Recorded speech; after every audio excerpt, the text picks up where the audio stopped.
com mais um episódio. Lá em cima, moleque. Porra! Como é que você tá, Cardoso? Tá feliz hoje, cara? Porra, cara, eu cheguei da academia, sentei pra gravar, então eu tô, assim, com todas as químicas ao meu favor hoje pra ser uma pessoa mais animada, até porque vou falar do GOT hoje, hein? Vai falar do GOT? O GOT. Absolute GOT. Acabou o ano 2024, cara. É só esse jogo aí que vai reinar. Quem leu aí o nome do episódio já deve estar olhando e pensando assim, pô, ele tá falando desse jogo aqui, porque são 3 jogos aí que são certamente concorrentes ao GOT, mas tem um aí que se destaca, né, Cardoso? Então... Exatamente. Contenders inapeláveis. Certamente. E fora que tem um que, tipo assim, você olha pro jogo, você sabe quem foi a pessoa que trouxe esse jogo pra cá, né? Porque só uma mente brilhante como a minha poderia trazer esse jogo pro outro. Sua mente é brilhante, cara. É, pô. Oxe, cara, hoje eu estou com a autoestima alta porque acabei de voltar da academia. Ela dura no máximo 2 horas, depois eu já fico do jeito que eu fico sempre. Você tá gostando, né, cara, de fazer academia? Tá feliz, né, cara? Pô, mano, tô puxando ferro pra caraca lá. De vez em quando eu fico com dor na coluna e eu lembro que, tipo assim, eu tenho que voltar pra academia. Eu tô quase já virando a chave pra ir todo dia, hein? Falta pouco. Muito bom. Eu não sei se ele tá gostando tanto assim ou se ele quer dar o reforço positivo pra você seguir o embalo dele. Pô, ô Marcelo, pensa comigo. Cara, toda semana, faltando 5 minutos pra gravar, ele começa assim. Porra, tô gripadinho hoje. Porra, acordei com meu nariz meio entupido. Acho que não vai dar pra gravar, não. Pô, ou assim, ou ele não tá se cuidando direito, ou ele tá mentindo pra jogar Dragon's Dogma. Aí fica a critério do público aí, que o público é só médico, entender se ele tá doente, assim, de fato, passar umas vitaminas, ou se é só Dragon's Dogma mesmo. Pô, o Dragon's Dogma é a cura, pô. Tem que pensar que é um RPG, pô. Não é um RPG, ele tem que tomar uma poção pra melhorar. Não, também, mas tem o grind. A academia é o grind do bagulho. Você fica mais forte pra lidar com É verdade. a vida no É geral. o farm de XP, né? É o farm de XP. Exato. Não, e sabe o que é mais impressionante, Marcelo? Toda vez que ele vai começar a gravar, é esse negócio, né? Ai, acordei com dor no ciático. Ai, meu apêndice tá doendo. Ai, minha bexiga tá estourando. E aí, chega o final de semana, ele desaparece. A gente manda mensagem, nada de responder. Fala nada. Aí chega segunda-feira. Porra, fui no campeonato de Magic. Fiquei em 3º lugar. Só tinha eu, 2 crianças e um monte de idosos jogando. Nunca tem criança nenhuma jogando Magic, isso você pode ter certeza. Só tem 12 divorciados, tá ligado? Cara, eu já falei várias vezes, cara, o Magic é o novo bingo. É isso, cara, só tem velho jogando. Entendi. Eu quero saber como é que tá meu amigo Marcelo Vinícius, cara. Ô, Marcelo, como você definiria o que é estar bem? Cara, estar bem, eu acredito que é superar fantasmas e limites que você tinha no dia anterior. Talvez superar isso te deixe meio melancólico, te deixe mais retraído, mas você tá bem porque você tá em constante movimento. A vida é movimento, a vida é ação, a vida é progresso. Então, se você venceu a sua versão da semana passada, você tá bem mesmo que você esteja na merda completa. Entendi. Então, na verdade, estar bem é estar mal. Às vezes, infelizmente. A vida é movimento, né? Essa eterna montanha-russa. Entendi. Em busca da definição infinita, né? Exato. Tá certo. Dá pra fazer um episódio inteiro sobre isso, né? Dá, com certeza. Certamente. Mas olha só, já que estamos todos bem, apesar de em um novo pré-resfriado, eu tô bem. Eu tô bem, Cardoso, porque temos um convidado aqui hoje que é um convidado especial, né, cara? Pô, a primeira vez que ele vem aqui, eu tô muito feliz, cara, porque a gente sempre tentou trazer esse convidado pra cá, só que a agenda dele é muito difícil, enfim. O cara é celebridade, né? Exato. É uma oportunidade incrível de ter uma pessoa como ele aqui pela primeira vez, né? Exatamente. Então pode sair de trás das cortinas, meu amigo aqui. Bom, espero que eu possa te chamar de amigo, né? Porque, não sei, né? Celebridade é um negócio complicado, assim. Mas pode sair de trás das cortinas. Coelho no Japão aqui pela primeira vez no Up. Estamos de volta, meus amigos! Cara, foi muito difícil ficar em silêncio esse tempo todo. O Cardoso falando de academia, eu querendo complementar as histórias. O Marcelo falando de definição infinita. Pô, vocês não têm noção da definição do choquinho da minha bunda neste momento, galera. O cara tomando altos choques enquanto a gente falava, tá ligado? Enquanto ele queria falar, tava lá, tac, a bunda doendo. E aí, Coelho? É, vocês falando do GOT e eu falando assim, pô, Princess Peach Showtime, é isso. Que saudade, cara. Eu tava falando em off aqui que o Dan me mandou a mensagem falando assim, Coelho, tá aqui, ó, o roteiro de amanhã. Eu falei, putz, acordei com essa, não acredito. Como é que você tá, Coelho? Pô, tô bem. Pô, foram anos, né, cara? Pois é, foram anos, exatamente. Anos recebendo essa mensagem, né? Cara, eu tô bem, eu tô com saudade. É verdade esse bilhete que o Cardoso falou aí agora, né? O que toda hora vocês me mandavam mensagem pra gravar alguma coisa. Foram, acho que 2 ou 3 episódios que eu não consegui vir. Eu até achei que vocês tinham desistido de mim até chegar a mensagem mágica do Dan em uma semana que eu podia. Estou agora em casa, né? Todas as vezes que vocês me chamaram, eu tava zanzando. No Japão, em Nova York, em Los Angeles. O cara é assim, né? Tá ligado? É sempre assim. Não é pra tanto, não é pra tanto. Gente, eu sou muito fã desse rapaz. Ele tem músicas incríveis no canal dele. Tem a do Nintendo Direct, tem a do Mario Day, que... Só hit. Pô, agora você sabe a do Mario Day, agora. Pô, que isso. Veio me ensinar. É um artista muito talentoso. Cara, né? mas eu juro por Deus, a minha favorita, que de vez em quando até eu e minha esposa a gente fica zoando aqui, é aquela assim, ó. Vamos lá, começou. A Nintendo já anunciou a data de um novo Direct. Toda vez que sai uma data de Direct, essa música vem na minha cabeça, cara. Toda vez. O pessoal acha que eu tento fazer as pessoas esquecerem dessas músicas, mas na verdade, toda oportunidade eu coloco, tipo assim, vai ter uma Nintendo Direct, eu agendo a live e eu coloco a música como trailer da live. Aí a pessoa ela entra, tipo, pra esperar a parada começar, e aí já começa, meu Deus. Mas ela vai entrando, é porque vai entrando na cabeça. Vai. Ela você entra, conseguiu, cara. Você conseguiu ultrapassar a barreira do ridículo pra virar um negócio maravilhoso, pô. Exatamente. É isso. Pô, eu fui fazer live disso, a galera ficou... Caralho, Marcelo, ele vai ficar bravo, você tá pegando pesado. Eu falei, não só ele não vai ficar bravo, como eu vou mandar pra ele. Não só não vai ficar bravo, como ele me deu permissão ainda. Marcelo, muito cordial, como sempre. Ele veio todo preocupado, perguntar pra mim. É porque as pessoas estão acostumadas, cara, com aquela galera... Tipo, sério, quando você entra no canal do YouTube, você entra na aba Copyright ali, e aí tem os vídeos das pessoas que usaram os seus vídeos, que você pode, tipo, dar strike, etc. Cara, tem uns canais, tipo, muito Chernobyl, daquela galera que entra na maldade. E aí, esses canais aqui, grupos de Facebook, não sei o que espalham essa cultura na internet. Então, eles acham que eu vou ficar chateado, porque a resposta que tem normalmente é essa. Mas, pô, Marcelos, que isso? Queremos só diversão, né, Marcelos? Exato. Pô, sorriso. Eu falei, o Coelho fez esse vídeo pra gente sorrir.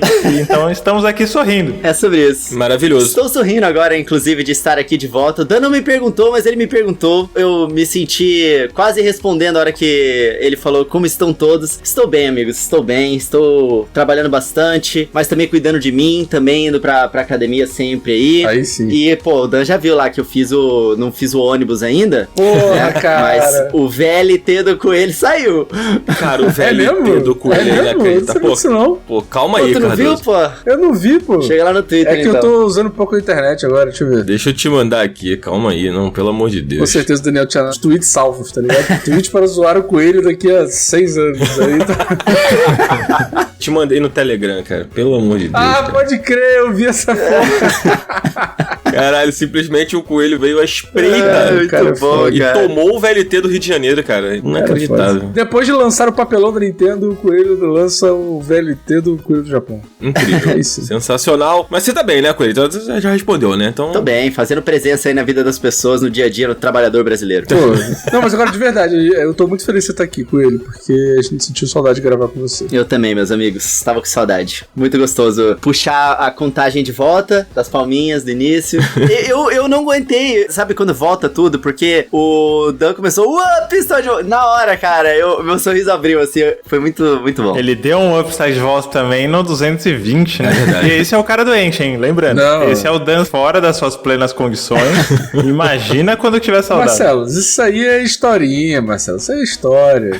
Não, gente. É que o meu antídoto é o Coelho no Japão, pô. É isso. Eu tava triste, eu tava meio doente. Mas, pô, o cara chega e já coloca a energia lá em cima, entendeu? É aquela coisa que a Márcia sempre fala. A Márcia, infelizmente, não tá aqui hoje. Tô sentindo falta. Mas que ela sempre fala que, pô, que o Coelho, ele joga a energia lá em cima, a gente entra aqui todo mundo deprimido, triste, tirando o Cardoso, que agora faz academia. Tava nada, o Cardoso tava na academia, cara. Pô, bom demais. Cardoso agora é a máquina de felicidade também. Sempre muito feliz. Mas eu queria dizer que isso tudo é herança do Coelho no Japão. Por quê? E aí, Coelho, não sei se você sabe disso, você tem acompanhado e tal. Tem que carregar a tocha, desde que você saiu daqui, Daniel, vulgo joga _ Dan no Twitter, não para de falar de Japão. Tudo agora é Japão. Tudo que você pode imaginar. Desde, eu acordei de manhã e fui ver uma comédia, e era uma comédia secular japonesa da época do Shogun, de não sei o quê. É a arte de restaurar prato usando técnica japonesa. É porque o Miyazaki. É porque o velho do Estúdio Ghibli, não sei o quê. E tá assim. Cada um tem que ficar com um pedaço da personalidade. O Cardoso, ele pegou a parte da alegria, o Dan pegou a parte do Japão, o Marcelos a parte das piadas ruins, né? Correto. E a Márcia não pegou nada porque a Márcia não pega porra nenhuma, nem joga videogame. Ela não tá aqui, então pô. Tá tudo certo. Beijos, amiga, saudades. Beijo, Márcia, saudades. Então vamos falar de videogame, gente? Vamos. Já falando em videogame? Vamos, que Starboy já tá puto já. Starboy já tá dando dislike lá no... Não, ele tá feliz de eu tô aqui, pô. É nóis. O Starboy deve ter olhado assim, caramba, com ele no Japão, vou prestar atenção nessa introdução. Aí ele já, nesse momento, ele já tá tendo um AVC e não aguenta mais. Mas, Daniel, pelo incrível que pareça, essa semana a gente vai falar de videogame, olha só. Olha aí. Pois é, pra você que tá aí ouvindo e que achou que esse podcast aqui não falava mais sobre videogame, você estava enganado. A gente vai sim falar sobre videogame após o que, ô Coelho? O que vem agora, antes da gente falar de videogame? Vamos puxar o tururu, né, meus amigos? Por favor. E qual é o tururu? Puxa aí, fica à vontade. Meu Deus, eu não estava preparado pra essa honra, deixa eu... Porra, como assim você não tava preparado pra isso, cara? Pelo amor de Deus. Eu vou puxar o tururu que eu mais amo da história dos tururus, que é o...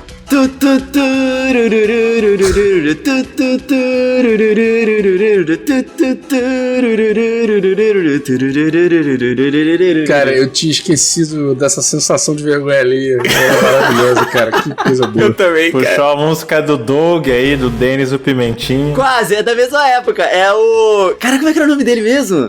O menino que tinha triciclo. É o Fantástico Mundo de Bob. É, o Fantástico... Obrigado. Denis o Pimentinha. Meu Deus.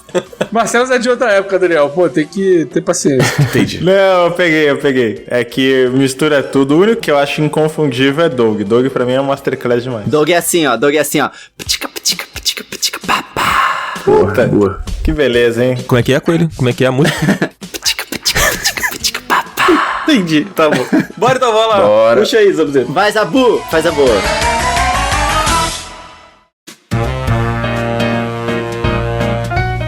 Então bora falar de videogame. Esse é um programa bem complexo, né? Um programa de... Alto nível. De alto nível. Não, sempre de alto nível. São jogos, assim, que realmente se conectam de uma maneira muito particular, né? Sim. Assim, é até difícil a gente definir isso. Mas vamos começar falando sobre Princess Peach Showtime? Vamos começar com esse? Bora. Eu não sei nada sobre esse jogo. Só sei que tem a Peach e é um show. Será que tem a Peach? Pô. É a hora da rainha, da princesa que realmente manda comandar o seu próprio game. E no jogo que não tem nem o Mario, e nem o Luigi, e nem ninguém, cara. É só ela mesma. Eu achei muito interessante, inclusive, que eles deixaram todo mundo de fora. Mas fala aí, Coelho, do que se trata o Princess Peach? Cara, Princess Peach Showtime é o GOT. Basicamente o seguinte, cara. Se você é uma menina de 6 anos, você vai ficar alucinada com esse jogo, eu acho. Igual eu fiquei. Porque a Princesa Peach, ela chega num ambiente completamente novo, e ela é a Barbie da nova geração, cara. É o jogo da Barbie excelente, alto orçamento, super polido, que nunca existiu. É muito legal esse jogo, cara. A Princesa Peach, ela chega lá no Teatro Esplendor, e o Teatro Esplendor, ele sofre o ataque da Manda-Uva Ruby. É Manda-Uva o nome dela, e os capangas são os Uva Parsas. E aí, eles meio que tomam controle de cada um das peças que estão rolando lá no Teatro Esplendor, que são peças mágicas, não são peças qualquer de um teatro comum. Elas têm um poder do esplendor nas peças que causam magias e deixa todo mundo eufórico. Peças de teatro, né? É, peças de teatro, exatamente. E aí, o que acontece é que a Peach, ela já é uma princesa que tem o esplendor dentro de si, né? E eles reconhecem isso nela e eles pedem ajuda pra ela. E aí ela vai ajudando a restaurar cada uma das peças. Só que cada uma das peças tem uma gameplay completamente diferente. Então, cara, é muito gostoso porque você nunca fica entediado no jogo. Tá sempre acontecendo alguma coisa nova, alguma coisa diferente, que é muito legal. A premissa básica é essa. Mas, Coelho, me tira uma dúvida. É uma peça de teatro japonesa? Não. São mais ocidentais. Algumas, hein? Algumas. É, uma só, na verdade. Entendi. Tem comédia? Não tem comédia. Não? São todos dramas. Não, entendi. Ô, Dan, como é que é o nome de peça de teatro dramática japonesa do século XVIII? Não sei, o que eu... Kabuki, né? Tem Kabuki. Ah, entendi. Mas acho que você tava querendo saber do Manzai, é isso que você tá querendo sacanear, né? Não. Tô só perguntando. Não posso estar curioso? Cardoso, já que você não sabe nada sobre esse jogo, eu tenho uma informação que vai abalar as estruturas. Quando ele saiu, eu fui na casa do meu grande amigo Tuba, que ninguém aqui conhece, que toda vez eu tenho que perguntar, pô, alguém conhece o Tuba? Não é como se eu já tivesse saído com ele em alguns rolês, tipo, sei lá, algumas vezes, né? Aí ele tava com o jogo, eu ainda não tinha começado a jogar, né? E eu, e aí, Tuba, o que você tá achando? E ele explodiu minha cabeça. Ele falou a seguinte frase. Ele disse, cara, eu acho que é mais pra criança. E eu, o quê? Porra, parem as máquinas. Inacreditável. Não acredito nisso. O jogo da Peach, eles fizeram, não foi pensando na gente, de 30 a mais, cara. E eu achei isso muito impactante. Mudou minha visão sobre o jogo, mudou a maneira como eu avalio ele, porque depois, quando eu já tava com ele instalado, eu fui visitar meu irmão. Meu irmão é pai de 2 crianças. Minha sobrinha tá com 9 anos, grande Isabela e Vitória. E eu fui mostrar o jogo pra ela. E aí eu perguntei, depois de 1 hora, mais ou menos, Belly, você que vai fazer o review pro tio. Eu trouxe esse jogo pra você fazer meu trabalho, você tá jogando pra eu não precisar jogar. Ah, entendi. Esse é Marcelo Vinícius, Tá aí, ó. Só escreve sobre videogame, mas não joga nada. Aí Belly, que nota você dá pra esse jogo? Se você tiver que dar uma nota de 0 a 10. E ela disse 10. Então, velho, acabou pra Dragon's Dogma, Final Fantasy VII Rebirth, Supermarket do cacete. Agora é Princesa Peach, velho. Cara, mas é totalmente isso, mano. Ele é muito bem feito, cara, pra mas isso. eu confesso que eu fico meio decepcionado, porque, cara, com certeza todo o marketing da Nintendo tava mostrando que esse jogo seria o The Last of Us da Princesa Peach, né? Então, não tô entendendo o que vocês estão falando pra mim, porque até então, tudo que a Nintendo comentava era muito sério, muito denso, muito complexo, né? Não tô entendendo. Eu acho que vale a pena a gente dar uma passadinha nessa pseudo-polêmica, porque foi um assunto na internet, principalmente ali no período do lançamento do jogo, né? Tipo, algumas pessoas pareciam bastante frustradas com o fato do jogo ser muito fácil, talvez, não sei. Aí, na moral, eu sou muito contra essa parada aí do muito fácil, porque, cara, pra você fazer os desafios desse jogo é difícil pra caramba. Foi um dos guias mais difíceis de fazer lá pro canal. É lógico que zerar, assim como vários outros jogos da Nintendo, é mole, mas caraca, pra você fazer os desafios, mano, é difícil. Qual desafio você diz? Do esconde-esconde ou de achar tudo? O de esconde-esconde é mais difícil só pra poder achar mesmo os ninjas, né? Mas pra pegar os desafios que libera no pós-game lá, tipo, o da Peach patinadora, que eu acho difícil, o da Peach confeiteira eu acho muito difícil, e o da aquela que você joga meio que um Flappy Bird, que é o da Peach furtiva. Meu irmão, pra conseguir ouro, eu penei, cara, pra pegar todos, né, esses desafios aí. Não é mole, não. E, Coelho, isso é uma característica até dos jogos da Good Feel, né, que é o estúdio responsável pelo Princess Peach, que é o mesmo estúdio que fez os jogos do Yoshi mais recentes, né? E esse do Switch, como é que é o nome dele mesmo, cara? Woolly World? Crafted World. Crafted, é. O Woolly é o do Wii U, né? Cara, os desafios extras desse jogo são muito difíceis, cara. É bem difícil, assim. Do nada você tá lá jogando, o jogo é super simples e tal, tipo, bem divertido, bem aquele jogo confortável de jogar, né? E aí, de repente, você vai fazer um desafiozinho extra e você não consegue fazer. Você fica, cara, o que tá acontecendo aqui? Tipo, por que aqui tá fazendo isso comigo? É bem assim. E assim, ele foi feito até na mesma engine, né? O Crafted World, ele é da Unreal Engine 4 e o Princess Peach Showtime também. Inclusive, eles têm questões técnicas até meio parecidas, né? Os dois jogos, eles rodam bem e tudo mais, só que o Peach, eles tentaram elevar um pouco e você vê nas telas de loading. Cara, eu não entendo por que eles fizeram aquela tela de loading toda animada daquele jeito. Porque é muito travado, é bizarro. Eles podiam ter deixado a tela preta, que era melhor. Eu não sei se é a minha versão, né? Eu imagino que muita gente jogue no Switch OLED, no Switch Lite. Eu tenho o Switch o primeirão. E eu percebi, nesse jogo em especial, que o Switch fica bem barulhento, ele esquenta bastante. Principalmente se ele estiver no dock e você tirar ele depois pra jogar, pô, o bagulho tá fervendo, assim. E eu não sei se é essa questão da otimização mesmo assim, porque em vários momentos, na tela de load também, né? Mas tem alguns momentos que ele dá um bullet time, assim, né? Digamos. E eu por incrível que pareça, eu acho que o Switch sofreu pra rodar esse Princess Peach. Ele tem muito efeito, né? Tem muito efeito, ele é bem bonito. Essa foi uma das tretas que aconteceram também na internet, né? Assim, não é que o jogo roda mal, é que a gente que é gamerzão e quando a gente vai analisar, a gente olha pra essas questões técnicas, a gente repara pra isso, né? E aí na internet o pessoal cai em cima. Eu duvido que a sobrinha do Marcelo tenha se preocupado muito com essas questões, né? Cara, e é justamente um ponto que eu ia levantar, assim, né? Se eu perguntar a Belly se achou ruim que o frame rate caiu, assim, ela vai fazer uma cara de interrogação de quê? E não tive isso na aula de inglês ainda. Ela virou muito o meu norte pra ele, sem nenhuma ironia, assim. Esse dia que eu tava lá, né? Depois eu zerei, tem partes que eu acho que ela teria tido mais dificuldade, mas eu acho que a experiência dela moldou muito a minha opinião sobre o jogo. Porque eu acompanhei ela crescendo e eu mostrava jogos de plataforma quando ela tinha seus 5, 6 anos, e ela tinha muita dificuldade de executar executar, não tanto de entender, mas de executar algumas coisas. Inclusive, por exemplo, tem uma plataforma que você tem que andar e pular ao mesmo tempo. Quando ela era mais nova, ela tinha dificuldade de fazer as duas coisas. Ou ela parava pra apertar o botão pra pular, ou ela andava.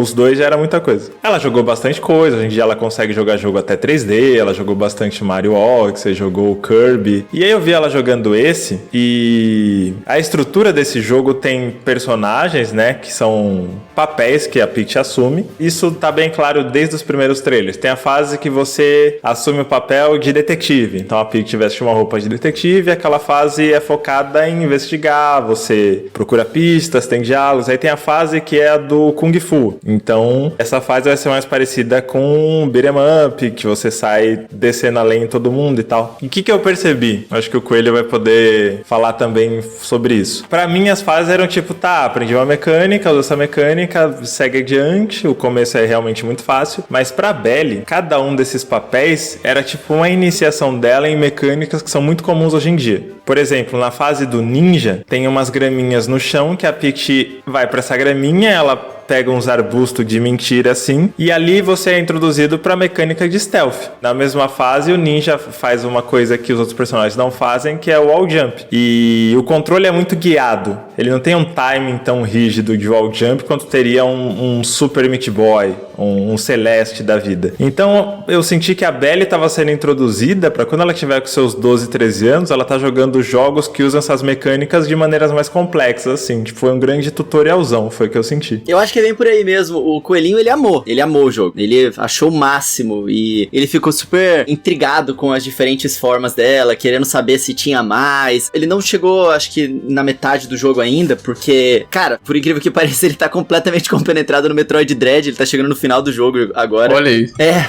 Impressionante, moleque, impressionante. Mas o Princess Peach Showtime, ele adorou. Quantos anos ele tá? 6. Por isso que eu falei 6 anos no início. Eu tava pensando nele. Mas eu acho até que é pra crianças um pouco mais velhas. É que ele foi iniciado um pouquinho mais cedo por causa de mim, né? Mas eu acho que é bem isso que você falou. O jeito que o jogo, ele leva as crianças pela mão e ele meio que introduz sempre uma variedade, sempre uma mecânica nova, sempre uma surpresa nova. Tipo, você completa ali o andar. Aí aparece um chefe. E o chefe, ele é tudo colorido. Ele tem uma mecânica doida, diferente. Só que no core é simples, né? Nenhuma mecânica é super desenvolvida da Peach. É só bastante polido. Mas, tipo, a mecânica de stealth é realmente só você grudar na parede e andar. Ou você ficar na graminha. E é isso. Os bichos, eles não vão te ver. Não tem bagulho de tacar a pedra pra chamar a atenção do cara do outro lado. Ou, sei lá. Enfim, é muito simples, né? Tem uma lanterna, né? Pelo menos nessa introdução da ninja, os inimigos têm uma lanterna com uma cor bem destacada, né? Se eu não me engano, é um lilás, assim.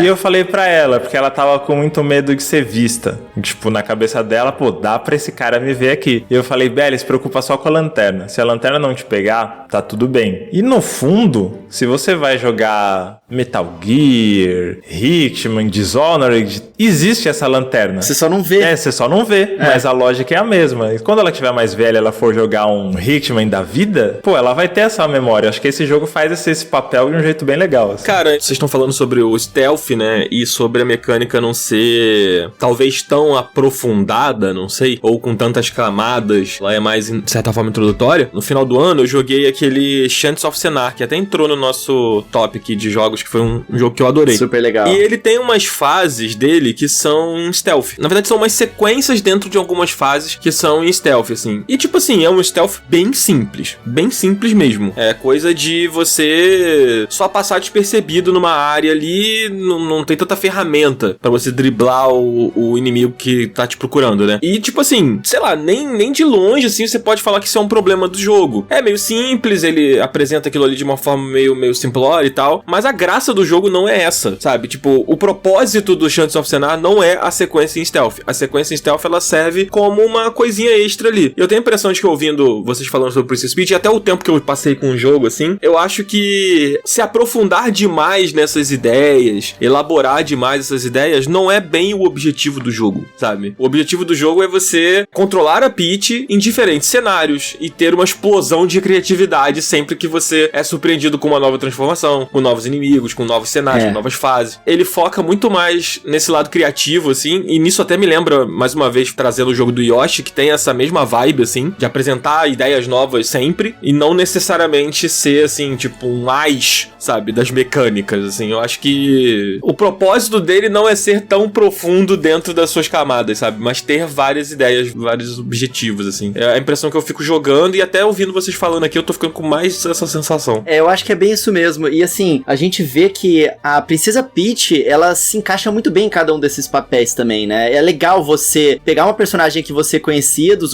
jogos anteriores, e uma parte interessante do jogo é você ver como ela, de fato, se transforma, né? No seu jeito, não só na sua roupa, mas nas ações que ela toma, nas expressões que ela faz. Eu acho assim, é difícil você pegar uma personagem e não descaracterizar ela quando você coloca ela em várias roupas diferentes, mas eu acho que eles conseguiram fazer de uma forma que funcionou muito bem dentro da personagem da Peach, sem que ela parecesse outra coisa, sabe? Mas, ô Coelho, essa ideia foi introduzida no Mario Odyssey, né? É verdade, né? Porque no Mario Odyssey a Peach, ela muda de roupa, ela muda de estilo, porque você vai encontrando ela viajando o mundo, né? É verdade, verdade. Aquelas mini questzinhas que você encontra a Peach. Eu acho que ali eles meio que criaram a ideia da Peach multifacetas, assim, né? Cara, faz muito sentido. E esse jogo, pelo que eu entendi, ele começou a ser desenvolvido em meados de 2019. Então, de fato, devem ter pego bem disso aí mesmo. Faz muito sentido. Faz sentido, né? Talvez já existisse esse objetivo, né? De retrabalhar a Peach como uma personagem... Assim como o Mario faz muitas coisas e tem muitas transformações, né? Levam a Peach pra um caminho parecido, só que num outro rumo, assim. E, cara, ela é muito maneira, né? É. Toda a apresentação, quando você inicia as fases, você inicia a fase no ato 1, né? Como Peach, normal. E aí o seu objetivo é alegrar aqueles bichinhos que estão ali, que são os ribaltinos, que são os personagens que fazem parte das peças, né? Só que eles estão tristes, eles são engraçadinhos, porque dá pra reconhecer claramente se eles estão felizes ou tristes, não por causa da cara deles, mas porque o nariz deles fica brilhando da cor da emoção. Então, tipo,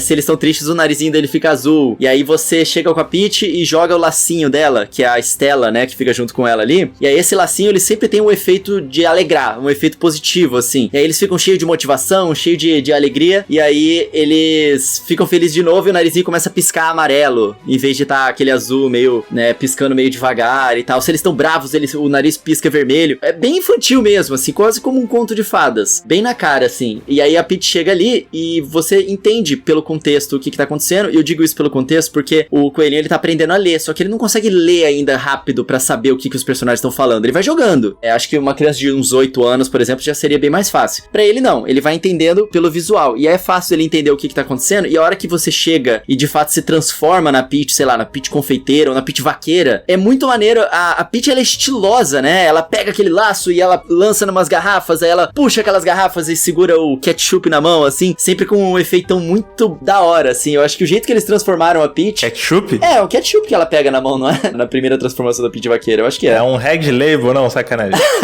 A pimenta, sei lá o que é. Não, aquilo. é um suco de tomate, né? Ketchup não faz sentido. É um suco de tomate. Realmente não fazia muito sentido, mas eu não, sei lá, não tinha pensado no suco de tomate. Justo. E eu achei legal como eles deixaram ela muito estilosa. É uma parte empolgante do jogo essa, né? As transformações, né? Tem a apresentaçãozinha dela se transformando, é maneiro. E é curioso que, diferente do Mario, o Mario, ele quando se transforma, ele é sempre meio engraçado, né? Tipo, o Mario de abelha, o Mario de castor, sei lá, sabe? Tipo, ele é sempre meio desengonçado, meio esquisito, assim. E a Peach não, a Peach, ela é simplesmente incrível, sabe? Ela é foda, ela se transforma, ela fica foda. Enquanto o Mario fica engraçado, assim. Esplendorosa, assim, né? Exatamente, esplendorosa. E ele tem essas fases introdutórias de cada mecânica, igual eu falei, mas cada papel que a Peach assume tem níveis diferentes, né? Então, da próxima vez que você for fazer uma fase, se não me engano, são 3. Eu não lembro de ter visto nenhum ato 4 de ninguém. Não. Que acho que até uma piada com estrutura de 3 atos de uma peça de teatro, assim, né? Então, quando você for pra uma fase, sei lá, da Peach vaqueira que a gente tava falando, tem a transformação dela na primeira fase, que é pelo poder do prisma lunar, que é super Sailor Moon, assim, né? Só que na segunda fase de vaqueira, ela já vai começar com aquela habilidade desde o começo. E aí a terceira vai explorar mais as possibilidades daquela mecânica. Então, mesmo que comece bem básico e bem fácil, não que vá virar Elden Ring no ato 3. Mas eu acho que eles exploram ideias bem legais com aquilo. tranquilo, né? Sim, isso que você falou é muito verdade. Depois, nos atos subsequentes, a Peach, ela já começa transformada, não tem aquela, entre aspas, enrolação. Você nunca tá fazendo a mesma atividade. Tanto que o ato 3, ele sempre começa mais tenso também, em alguma coisa já acontecendo, e o ato 4, que seria o ato 4, é quando você vai pro subsolo e você tem que salvar os esplendoristas lá, né? Aí ali já é um outro clima também, né? As fases, elas são curtas, ele não tem enrolação nenhuma e você tá sempre avançando, né? Eu acho que isso é bem um jogo feito mesmo, pensado em crianças da geração atual, que não tem muita paciência pra ficar, sei lá, se estendendo muito nas coisas, eu acho, sabe? Eles acertaram nisso. Diferente do Disney Illusion, que cada cutscene dura 20 minutos e você tem que ficar ali assistindo e, nossa, eu fiz o experimento de colocar a minha sobrinha pra jogar e ela, tipo, levantou do sofá e falou, não quero mais saber disso aqui. Foi curioso. Bom, acho que a gente falou um pouco de tudo, né? Falamos da jogabilidade, das transformações, de como o jogo funciona. Dito isso, eu quero saber, Coelho, se você acha que vale a pena, cara, se você recomenda o jogo. Eu super recomendo o jogo, super recomendo. Eu acho que ele é um jogo caro, todo jogo é. Eu acho que ele tá dentro do que se espera de um lançamento assim da Nintendo, só que não das franquias principais da Nintendo. A gente consegue ver essa separação, né? Em termos de conteúdo. Por exemplo, um Super Mario, um Zelda, cara, são jogos que realmente eles colocam ali muita coisa a mais. O Peach, ele tem bastante conteúdo, só que ele tá mais dentro daquela linha dos conteúdos dos jogos B da Nintendo, né? Não em termos de qualidade, mas quantidade mesmo, né? Então eu acho que ele é um jogo um pouco caro por causa disso, mas ele com certeza vai ser um jogo que vai agradar muito, principalmente as crianças e as pessoas, os adultos como nós, que nutrem uma criança interna, que gosta muito disso. Eu acho que ele faz coisas muito bem. Por exemplo, os chefes desse jogo são muito melhores do que o chefe de Mario Odyssey, por exemplo. Não é como se esse jogo da Peach é um jogo menos do que os outros jogos da Nintendo. Ele tá no mesmo nível ali. Ele só não é feito pelos estúdios internos da Nintendo, que tem aquele extra, né? Mas ele é um jogo muito bom, cara. Eu acho que vale a pena, sim. Principalmente, pra crianças ali, mas eu gostei muito do Princess Peach Showtime. Eu joguei ele sorrindo do início ao fim, assim. Menos nos desafios. Nos desafios eu fiquei puto.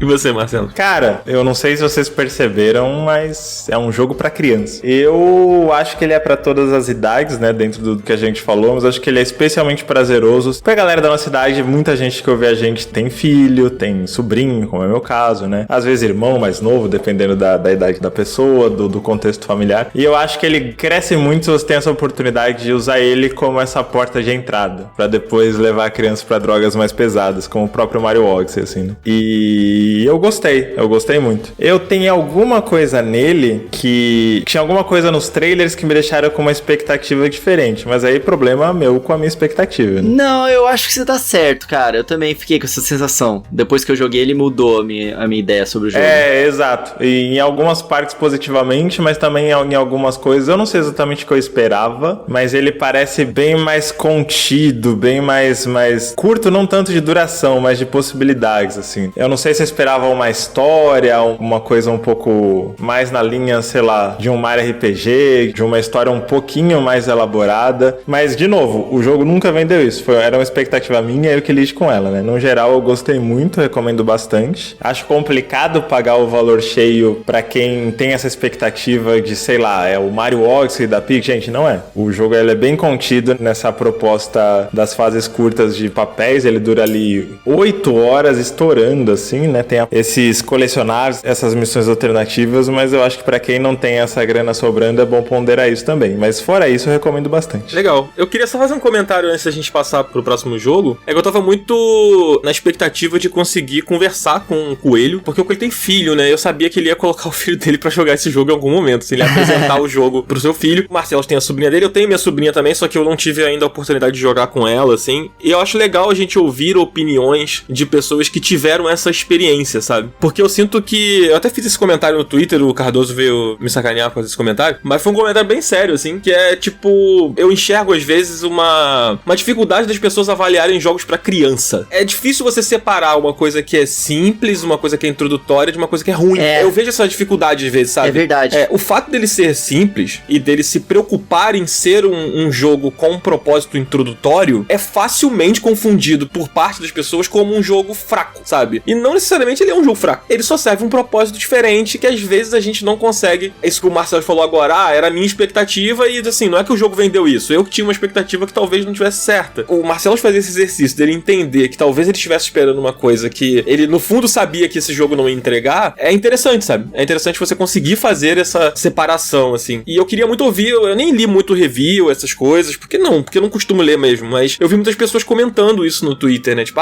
nossa, fulano odiou o jogo porque falou que é pra criança, e porra, é óbvio que o jogo é pra criança. Eu não acho que a pessoa odiou o jogo, ou que a pessoa achou o jogo uma merda e tal, eu só acho que a expectativa era meio errada, assim, sabe? Sabe o que é, Danzito? Não é só isso também. Eu até entendo um pouco as pessoas que criticam, porque você entra, sei lá, em algum outro jogo de criança da Nintendo. Pô, eu queria falar Smash Bros, mas Smash não é tanto. Assim, os jogos da Nintendo, eles têm aquela característica de você, à medida que você vai se aprofundando no jogo, ele te entrega mecânicas um pouco mais profundas, nem que seja de controle mais preciso do seu personagem, aquele polimento extra, sabe? Aquela profundidade na gameplay. O Peach, ele não faz isso. Eu acho que ele ainda é pensado pra crianças até um pouco mais novas mesmo, sabe? Bem introdutório mesmo. E porque são muitas mecânicas também que o jogo coloca, sabe? Então, sei lá, você tá jogando com a Peach furtiva, cara, é uma delícia aquelas fases que você tem os ganchos e você vai lançando a corda nos ganchos e você vai rápido pulando de um lado pra outro, não sei o quê. Só que mesmo assim você percebe que é simples. Os ganchos, eles não ficam posicionados em locais que vão te dar um desafio maior. Só na parte dos desafios extras, claro. Mas nas fases comuns. Ele não entrega esse tipo de coisa, mas ele entrega aquela diversão rápida, curta e gostosa e introdutória, sabe? Eu não acho que isso tá errado. Mas eu acho que isso é uma questão de faixa etária, né, Coelho? É, exatamente. Tipo, a criança, ela não é só a criança de 2 anos de idade, nem é só a criança de 10 anos. A criança muda muito de 4 pra 8 anos. Sim, sabe? Nossa. Tipo, então eu acho que um Mario Wonder, ele serve pra uma criança de, talvez, 6 anos ali. Mais velho, eu acho, cara. Mais velho. Eu ainda acho que o Mario Wonder, ele não é tão fácil assim pra crianças mais novas. Eu recomendaria um Kirby. Mas ele também pega a criança, sabe? Tipo, ele pega você, Coelho, eu, Marcelos, a Márcia, e também pega a criança. Enquanto eu acho que o da Peach, assim como o Kirby Star Allies, por exemplo, ele não é pra gente, sabe? Ele é mais para a criança mesmo, sabe? Eu não acho só pra criança, eu acho também pra pessoas que, sei lá, se interessaram por videogame, gostam da Princesa Peach, viram um filme, só que não necessariamente são gamers.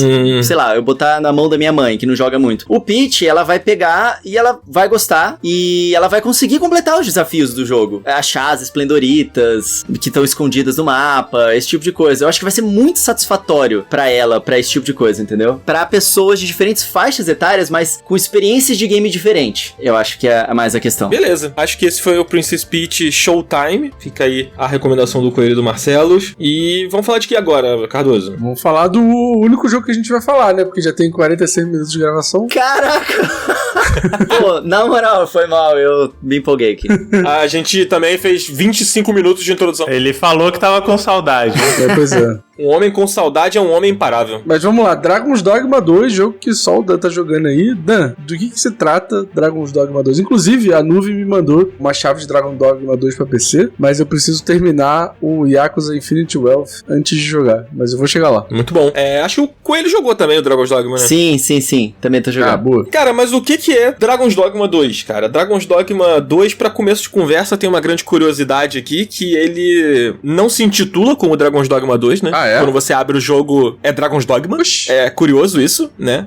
Mas tem uma explicação pra isso. Tem uma explicação, mas assim, de cara, quando você abre o jogo, não vem escrito Dragon's Dogma 2. É bem intrigante isso. O que é o Dragon's Dogma? Cara, ele é um RPG de ação medieval, assim, né? Com fantasia medieval, dark fantasy, com fortes inspirações em Dungeons and Dragons. E ele é a sequência, né, do jogo aí de 2012, que foi o Dragon's Dogma, que depois recebeu a versão Dark Rising, né, que tinha lá mais conteúdo, saiu pra geração seguinte, né, que ele é um jogo originalmente Play 3. E anos depois a gente tá recebendo essa sequência aí. Demorou muito, eu acho, pra essa sequência sair, porque o jogo ele fez muito sucesso, né, no Japão principalmente. Ele teve um MMO do Dragon's Dogma, ele teve uma adaptação em anime feita pela Netflix. Então ele é um jogo que tem uma comunidade, assim, realmente apaixonada por ele. É um clássico cult, né? O primeiro Dragon's Dogma, né? Cara, eu acho que com o tempo ele foi sendo considerado, assim, um clássico cult. Na época que ele saiu, ele foi muito comparado com Skyrim, sabe? E com outros jogos que fizeram muito sucesso. E não é, né? É bem diferente desses jogos, assim, na essência dele.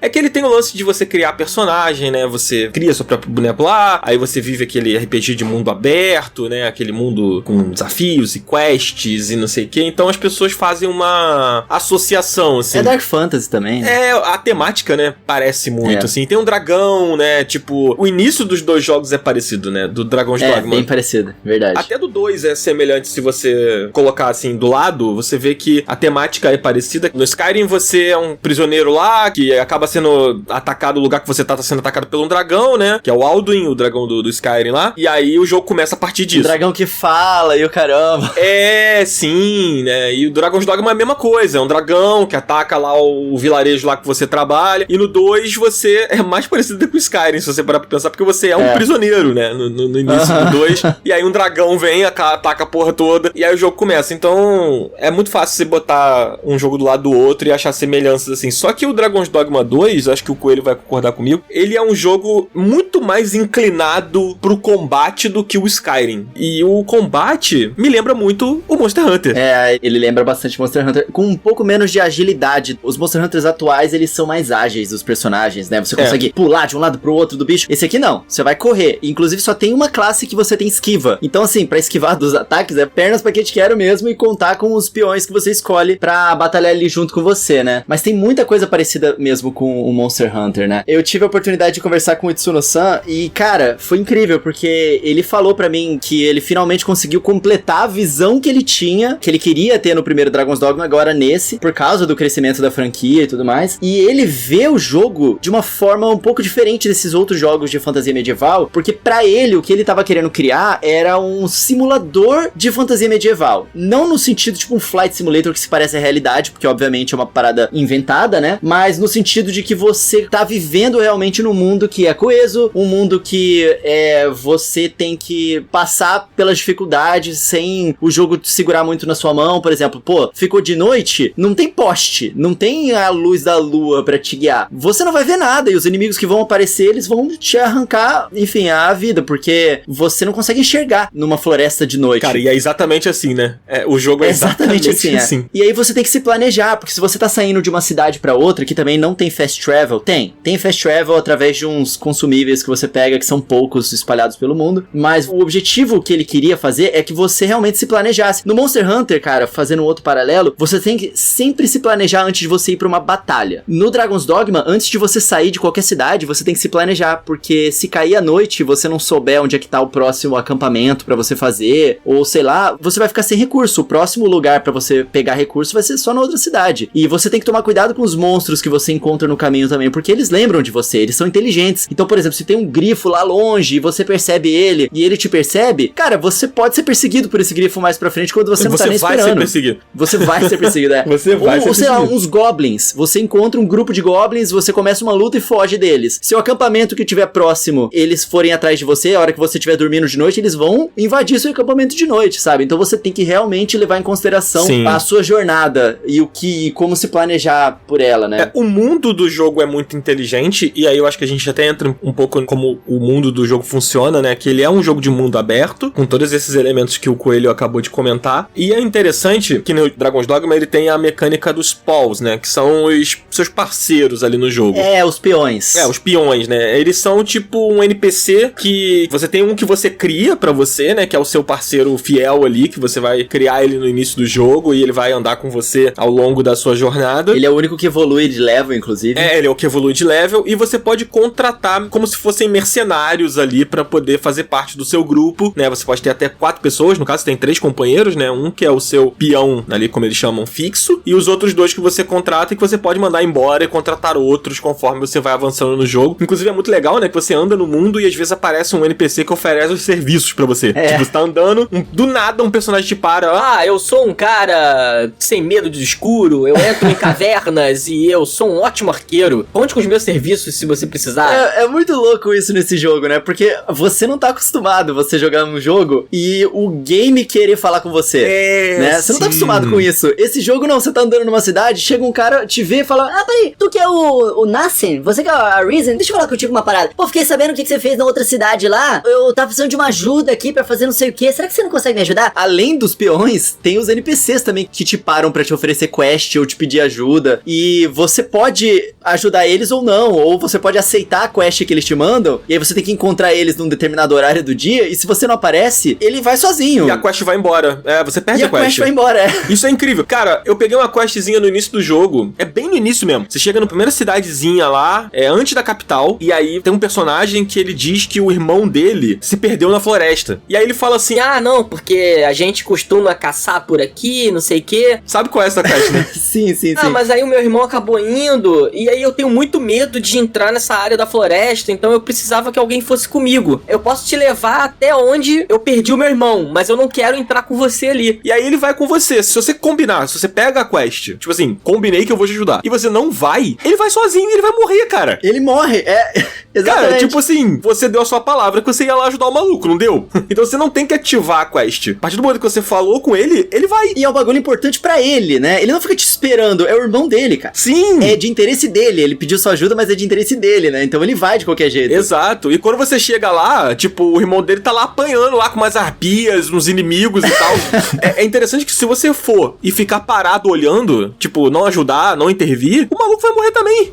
O irmão dele. E já era, você perdeu a quest, sabe? Se você não fizer ela, você perdeu. E isso é muito interessante, né? É uma das paradas que eu mais gosto do jogo, é como ele parece que ele existe. Ele me lembra bastante o Majora's Mask mesmo, né? Tipo, tem os NPCs lá e os NPCs têm a própria vida deles. É verdade. Né? Eu acho isso muito legal. E a cultura deles também é diferente. Cara, eu sou uma desgraça, né? Eu tô ouvindo vocês pensando, pô, muito legal, muito massa. Posso colocar na minha fila. Aí o Coelho me fala em Majora's Mask, opa! É o GOT, vamos. Uma coisa legal também, Coelho, que você falou que os NPCs falam com a gente, né? E, cara, vários RPGs fazem isso, o Baldur's Gate fez isso ano passado, o Final Fantasy faz, que é a coisa da party conversar com você, né? Só que no Dragon's Dogma, a party não apenas conversa, a party, ela te dá dicas de coisas que, se você não prestar atenção, tu pode fazer merda. E uma delas é essa que você comentou, Coelho, dos inimigos terem memória. Isso é muito legal. Cara, você tá andando, aí você viu um grupo de goblins, e aí um dos NPCs que tá caminhando com você ataca o goblin, tipo, ou seja, ativou o combate, né? Os goblins te viram e você vai ter que brigar com eles. Se você sair andando e não entrar na briga, os seus amigos eventualmente vão largar o combate e vão atrás de você. E aí um deles vai virar e falar, a gente vai deixar eles pra trás? Se tem certeza? Então tudo bem, vambora. Só que, tipo, ele te avisou. Você vai deixar ele pra trás? Sabe? Tá bom. Eu achei que você tava falando de uma outra parada que tem a ver com isso, que é muito da hora, que os próprios Spawns, ele tem um sistema online nesse jogo, né? Que você pode entrar no Rift ali e você contrata os peões de outros jogadores que existem no mundo, porque o peão que é o seu principal, ele vai evoluindo, só que os outros peões você vai trocando, porque eles não passam de level, então à medida que você vai progredindo no jogo, você dispensa o peão e você contrata outros, e você pode contratar um peão de um outro jogador que já tenha passado por uma área que você ainda não passou, só que ele sabe, ele conhece, então ele existe. Nossa, Então você chega naquela área e ele fala, ali na frente, cara, vai ter um grupo de inimigos, eles são meio fortes, e eu acho que é bom a gente se preparar aqui, já pega uns recursos aí, talvez seja bom eu ir por trás. Sei lá, ele meio que te avisa, porque ele já conhece, ele já passou por ali em outro jogo, cara, sabe? Não só os que você contrata de outros jogadores, os do próprio jogo. Quando você chega numa área nova, a sua party tá cheia. Aí você manda um embora, sei lá, tipo, um cara que você contratou numa outra cidade, você manda ele embora, obrigado, não quero mais contar com o seu serviço. E aí você vai e contrata um mago local ali. Aquele mago, como ele mora naquela região, e ele se aventura naquela região, ele conhece aquela região, diferente dos NPCs que você contratou antes. É verdade, é verdade. Então se você pega uma quest ali, ele fala, o fulano que te contratou pra, sei lá, pegar uma encomenda pra ele, esse lugar que tá a encomenda fica ao sul daqui. Eu sei porque eu conheço o caminho. Vem comigo. Aí ele vai na frente e você vai com ele. Porque ele tem aquela memória daquela parte do mapa que você ainda não foi. Cara, isso é muito maneiro. Isso é bem legal. Muito interessante. Pô, uma dúvida. Se você dispensa um peão, você tem como voltar com ele depois? Cara, não sei. Eu não sei também. Talvez ele fique no Rift, ou se você voltar na cidade onde você conheceu ele, mas a gente nunca faz isso porque ele tá mais fraco do que você precisa, né? Tem dois tipos de peão. Você tem o peão que você pega, que é comandado pela máquina, criado pelo jogo, que são esses personagens tipo que eu falei, que param você na estrada pra oferecer um serviço, alguma coisa assim. E tem o peão que você contrata de outros jogadores. Eu acho que esses de outros jogadores, se você dispensar, eles somem, porque eles de certa forma não fazem parte daquele mundo que você tá jogando, eles vêm de um outro mundo. Entendi. Agora, os que você contrata na cidade, eu não não sei se quando você manda embora eles ficam ali. Não parei pra observar isso. Se, o arqueiro que eu contratei no vilarejo vai continuar no vilarejo depois que eu dispensar ele. Confesso que não sei, não observei isso. São muitos detalhes nesse jogo, cara, que se você não prestar muita atenção, acaba deixando passar alguma coisa ou outra. Eu imagino que eu ficaria com dó, mas acho que jogando as pessoas nem devem sentir isso, porque deve ser muito clara a vantagem de renovar o seu elenco, assim. É por causa disso que o Coelho falou, eles não passam de nível, né? Então, o início do jogo é muito mais difícil, né? Depois, quando você vai evoluindo, você vai aprendendo a lidar com os inimigos, aprendendo a dominar suas habilidades e tudo mais, então vai ficando um pouquinho mais fácil a curva de dificuldade. Mas no início não, no início você vai precisar muito da ajuda dos NPCs, você vai precisar muito ter um grupo que seja útil, então tipo, se você contratar 3 magos, o seu grupo não vai ser forte, sabe? Você vai ter personagens que só lutam à distância e que são mais frágeis fisicamente, então tipo, o seu grupo não é equilibrado, então você vai ter desvantagem contra certos inimigos. Então o interessante é que você tenha um arqueiro, você tenha um guerreiro que lute com proximidade ali, ou de repente um cara que cura, sabe? Então no início do jogo, principalmente, essa estratégia é muito importante. E depende muito também da classe que você tá usando, das suas próprias capacidades. Porque, tipo, se você já é um mago, se você já cura os seus pawns, talvez você precise, na verdade, de 2 pessoas que tenham um escudo pra ficar na tua frente. Ou pra puxar o agro. Porque aí você que é o papel, né? Total. Inclusive, eu acho que é legal a gente comentar sobre os tipos de personagem, né? Porque isso é parte fundamental do jogo, assim, né? No início do jogo você tem 4 classes que você pode escolher na hora que você monta o seu boneco lá, o seu personagem, que é o mago, é o fighter, né? Que é tipo um guerreiro, é o thief, que é o ladrão, que é o que tem esquiva, inclusive acho que é uma das classes mais fortes do jogo, e o arqueiro, que são as 4 que você começa o jogo, você pode escolher uma dessas 4. Logo no início do jogo, quando você faz as primeiras quests, você descobre que você pode mudar a sua profissão ali, a sua função, com uma certa facilidade até. Basta você ir numa estalagem, conversar com o NPC que ele vai te vender lá alguma coisa que você vai poder... É caro pra caramba, tá? É caro, mas você consegue, né? No início do jogo, assim. Você consegue. E aí, tipo, existem as subclasses, né? Que você vai... Conforme você vai evoluindo. Por exemplo, se você é um arqueiro, se você for passando de nível, você consegue depois pegar a subclasse que é o arqueiro místico, né? Que é tipo um arqueiro que usa magia com as suas flechas. Esse é muito pica. Esse é muito maneiro mesmo. Aí tem o lanceiro, que é uma variação do guerreiro. Aí tem o lanceiro místico. Então, assim, conforme você vai evoluindo no jogo, você pode ir transformando o seu personagem, experimentando outras classes, né? E até evoluindo essas classes e mudando sua forma de jogar. Eu no início tava jogando de mago, não sei com o que você jogou com ele. Eu também, eu joguei de mago. Mas você chegou a trocar pra outra ou ficou de mago? Não, eu fiquei jogando de mago. Eu me diverti mais jogando com um guerreiro. Ele tem um elemento do jogo muito dele, né? Que vem do primeiro jogo, que é aquela vibe meio Shadow of the Colossus, né? Que você pode escalar os inimigos. De mago você não faz isso, né? Bom, você até faz. Não é muito recomendado, né? Assim, mas... Exatamente. Porque você tem que atacar de longe, né? Mas isso é muito legal mesmo. É porque, assim, no meu game, eu joguei de mago, só que eu participei da preview do Dragon's Dogma 2. Então eu joguei de Magic Spearhand durante algumas horas.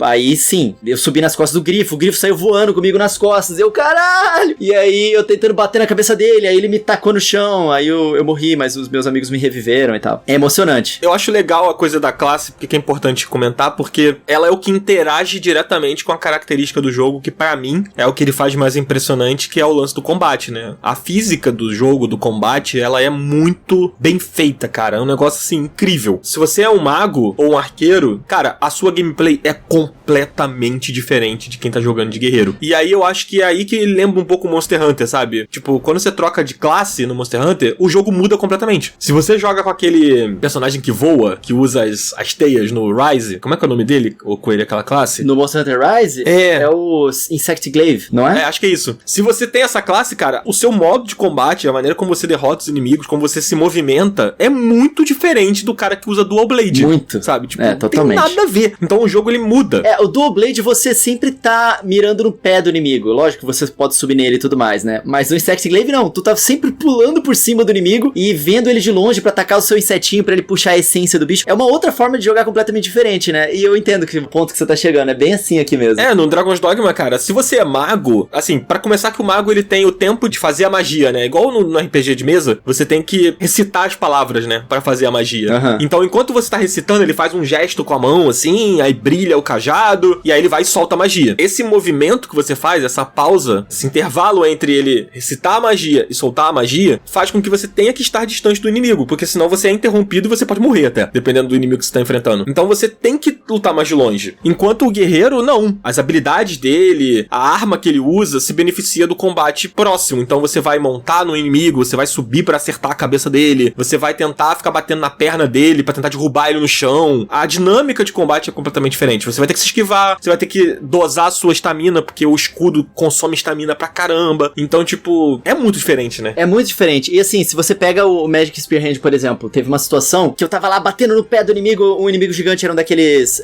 ogros. Tem no início do jogo? Tem o tempo inteiro você encontra vários, aqueles ciclopes, né? Aí eu tava batendo no pé dele, não sei o que, e aí ele começou a pegar o agro em mim, aí eu subi, dei a volta nele, subi numa área um pouco mais alta, aí nessa área um pouco mais alta eu fui lá, pulei em cima da cabeça dele, comecei a bater nele com a minha lança, e o lanceiro mágico, ele usa magia também. Então ele tem umas magias de dar choque, ele tem umas magias de congelar o inimigo, ele tem umas magias que empurram o inimigo pra longe. Aí eu tava lá batendo em cima dele, antes dele conseguir me derrubar, eu joguei uma magia nele, e aí eu fugi pra debaixo dele de novo, aí chegou meu time pra bater junto. É muito satisfatório, eu entendo isso que você tá falando, é realmente muito satisfatório. O mago não, o maguinho é porque eu joguei o Elden Ring de maguinho, fiquei sabendo que essa classe aqui é forte, vou tentar usar ela, e de fato ela é mesmo. É muito forte, é verdade. É, mas os outros é mechanics. Muito top. Total. Na minha experiência, assim, eu me diverti mais com o guerreiro, justamente porque eu sinto que o guerreiro aproveita mais a física do jogo e a ideia mais tática, assim. Mas o mago, ele também cura, né? O mago faz várias coisas diferentes, assim. E tem até uma coisa legal, Coelho, que você falou que você subiu na montanha e aí subiu no inimigo, né? Tem uma coisa que no início do jogo mesmo os NPCs falam, né? Quando você pega o high ground, né? Quando você sobe numa pedra e os inimigos estão embaixo, o seu peão fala pra você, né? Ah, você pegou a vantagem, você está no lugar mais alto. Quando você tá de mago, né? Porque aí você, de cima, você vai ficar atirando e o inimigo não te vê, né? Assim como o arqueiro, né? Se você sobe numa pedra, numa montanha e os inimigos estão embaixo, cara, você vai brilhar ali. Ninguém vai encostar em você e você vai matar os inimigos de facilidade. Os seus NPCs, eles são inteligentes também no combate. A IA deles, assim, ela sabe mais ou menos o que você quer fazer. Eles reagem a como você tá lutando. Eles não ficam só tentando bater no bicho, não. Por exemplo, eu vi um vídeo na internet que eu achei muito legal, que um cara, ele lançou uma bomba no inimigo que você precisa atirar naquela bomba pra explodir. Aí, o inimigo tava com aquela bomba lá na cabeça, não sei o que, enquanto o cara tava preparando o arco pra poder atirar na bomba e explodir, chegou um peão próximo, e o peão que tem o escudo, meio que abaixou o escudo assim, aí o outro peão pulou no escudo dele, ele empurrou o peão com o escudo. Cara, é incrível. Aí lançou o cara pra cima do inimigo, e aí ele chegou na cabeça do inimigo onde tava a bomba, e ele mesmo ativou a bomba e bum, explodiu. E aí o jogador, né, ficou tipo, caralho, eu não precisei fazer nada, sabe? Os NPCs, eles entendem o que você tá tentando fazer no combate pra te ajudar, sabe? Isso é muito maneiro. E além da inteligência da máquina ao seu favor, tem a inteligência da máquina contra você, né? Que os inimigos, eles perseguem, eles se comportam de maneira diferente, tipo, eles tentam driblar as estratégias que você tá fazendo pra poder derrotar eles. Tem um vídeo que viralizou do cara na carroça, quando de repente cai uma pedra na carroça, que tem um inimigo atacando a carroça, tá ligado? É o grifo que chega do nada. Ele te viu lá de longe, tu saiu andando na carroça, aí chega o grifo do nada, explodindo a carroça. Sim, que você cara, só tava fazendo sua viagem. É maravilhoso. Eu vi um outro vídeo outro dia que o cara, ele vai atraindo um ciclope pra beira de um precipício pra derrubar ele do precipício. Pra usar como ponte, né? Só que quando o ciclope chega ali e eles vão tentar derrubar ele, cara, o ciclope faz um movimento circular e derruba todos os inimigos do alto do precipício. Eles estavam trazendo o inimigo pra derrubar ele e o inimigo percebe, dá a volta e derruba eles, tá ligado? Cara, é muito engraçado. Os personagens caindo, assim. Pô, é muito bom, cara. É muito bom. O mundo desse jogo é super legal. Assim, eu gostei muito das regiões diferentes que ele tem, né? O jogo, ele tem aquele lance lá de ter a Vermund e Batal. E aí, cara, você é tratado, eles te enxergam de formas diferentes também, os seus peões, né? Em cada uma das regiões. Porque, tipo assim, lá em Vermund, você chega e a galera meio que desconfia de você no início do jogo logo, porque os Nassen, que são os Arisen, né? Que é o personagem que o dragão comeu o coração e aí meio que ele ganhou esses vida eterna e o controle dos peões, eles são condecorados como rei. Só que eles já têm um rei lá naquela região. Já tem uma pessoa que eles consideram como a rainha, né? Como uma Arisen. E aí, as pessoas que estão ali, os guardas e tal, eles desconfiam de você, até você entender a trama que tá rolando ali. Aí tem um cara que te ajuda, que ele tá desconfiado mesmo de que, na verdade, aquela rainha lá é uma tirana, ela é falsa e tal. Aí, beleza. Você chega na outra região, que é Batal, essa região, ele já tem uma visão um pouco diferente. Tipo assim, na primeira, eles meio que idolatram os peões e o Arisen, e na outra região, eles já veem os peões como um agente do caos, assim, um agente do mal, porque eles meio que normalmente precedem o mal. E é daí que vem o lance do Dragon's Dogma escrito no início, porque esse mundo desse jogo é cíclico. De tempos em tempos aparece um dragão, por algum motivo divino ele aparece ali, causa um cataclisma naquele mundo extremamente severo, e escolhe alguém pra comer o coração e ser o Arisen, se tornar o Arisen. Então sempre acontece isso como um ciclo. Então o jogo ele começa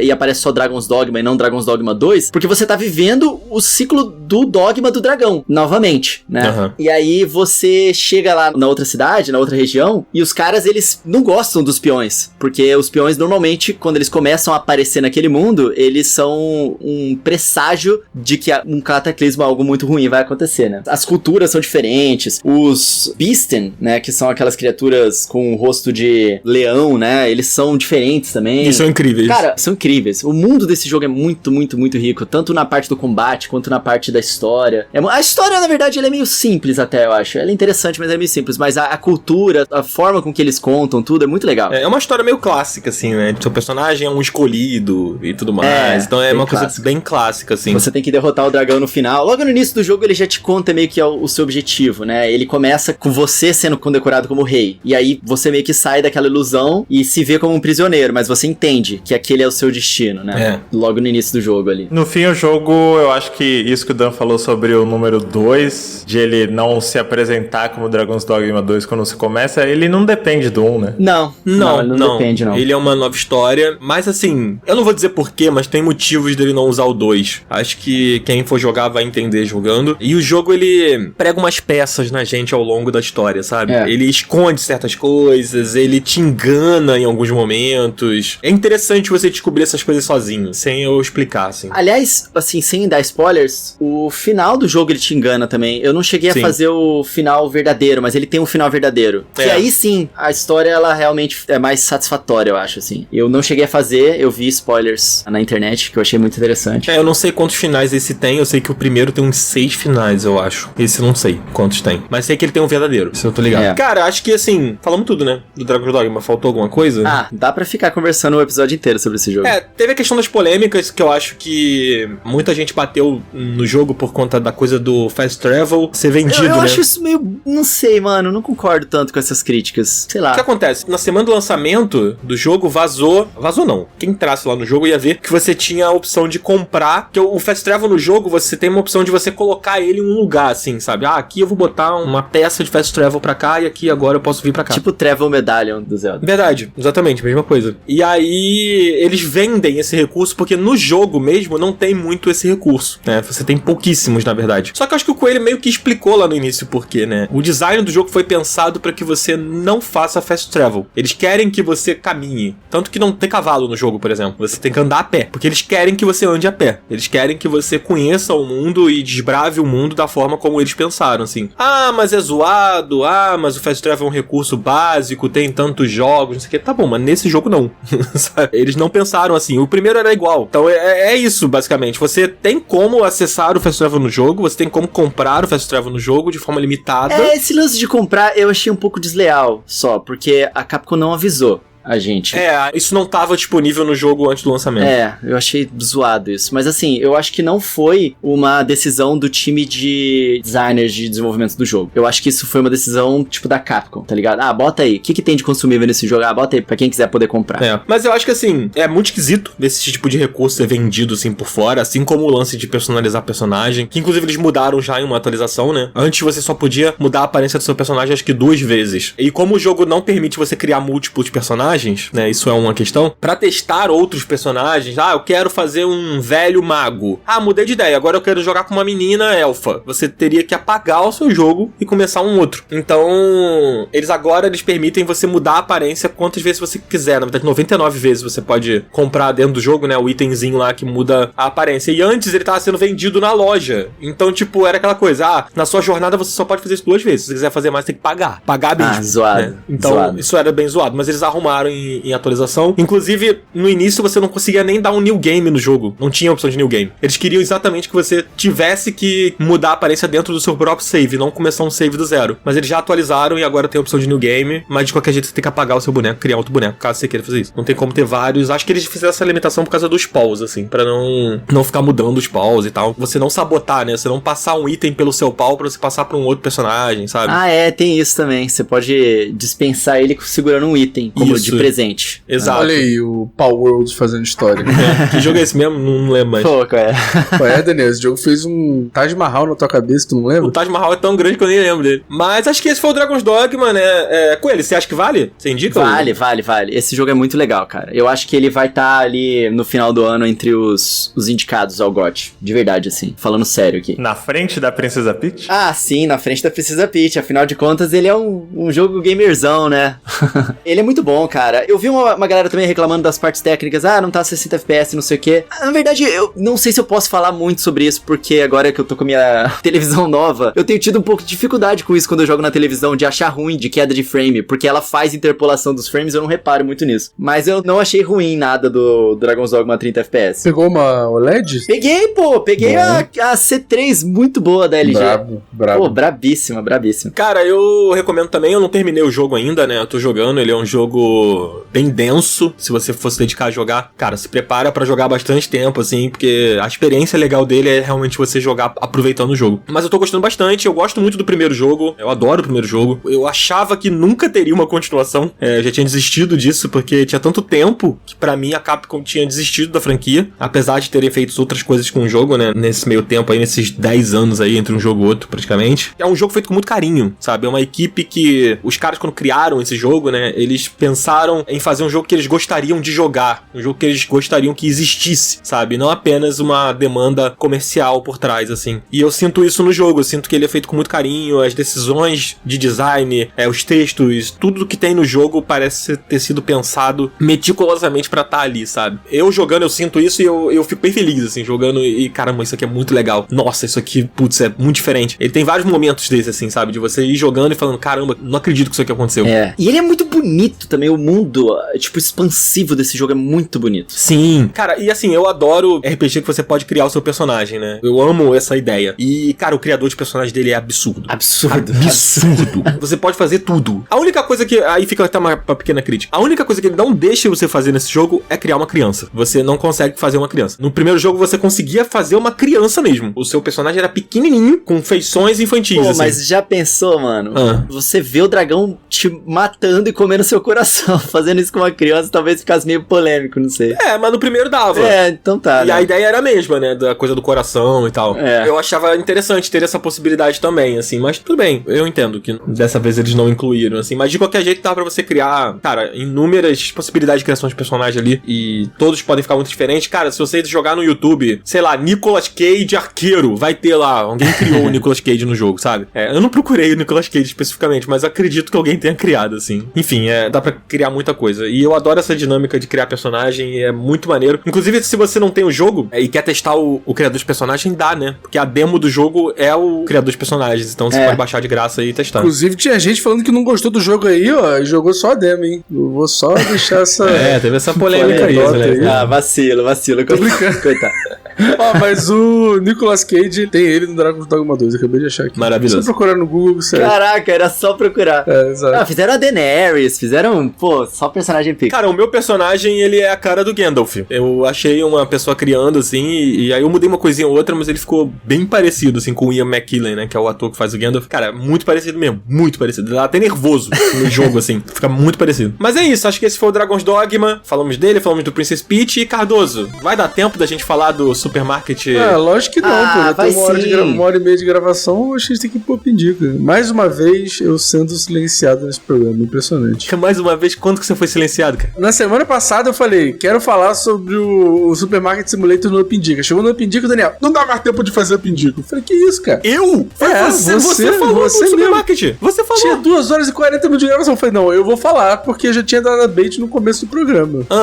E você falou. Porque eu falei que eu ia falar. Então, você falou, não, já não dá mais tempo. Eu falei, não, deixa eu falar do jogo, pô. Cara, claro que não. Eu virei e falei assim, vamos fazer o Up Indica. Você falou que não dava tempo. Cara, já tinha 2 horas e meia de gravação, cara. Aí você falou que não dava tempo. A culpa é de quem? Que fala pra caralho. Ah, claro. Só eu falei durante 2 horas e meia. Nossa, o Daniel é tão cruel silenciando o Cardoso. Mudaram as estações, nada mudou. O Cardoso continua brigando com o Dan.